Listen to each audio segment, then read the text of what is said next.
मुंबईत ठिकठिकाणी, महाराष्ट्रात ठिकठिकाणी आंदोलनं होत आहेत, बिहारला होत आहेत, गुजरातला होत आहेत, देशातल्या प्रत्येक राज्यात होत आहेत.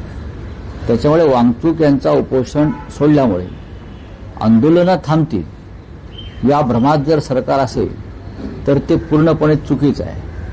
याच्यामध्ये विरोधी पक्षाला विश्वासात घेऊन सरकारनं ही पावलं उचलायला पाहिजे होती. सरकार म्हणतात किंवा आमच्या राज्याचे विद्वान मुख्यमंत्री म्हणतात आम्ही चर्चेला घाबरतो. आम्ही चर्चेला कशाला घाबरतो? चर्चा तुम्हाला हवी आहे.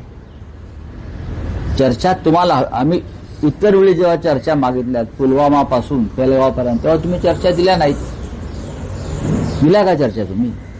शेतकऱ्यांच्या आत्महत्यांसंदर्भात तुम्ही चर्चा कधी देत नाहीत लोकसभेत. या विषयावर सुद्धा आम्ही पहिल्या दिवशी चर्चा मागत होतो. तुम्ही त्यातून पळ काढला. आता सरकारचे लोक जे आहेत ते आंदोलन संपवण्यासाठी पराकाष्ठा करत होते. या आंदोलनाला बदनाम करत होते. यात पाकिस्तानचं फंडिंग आहे, यात चीनचं फंडिंग आहे, अमुक आहे.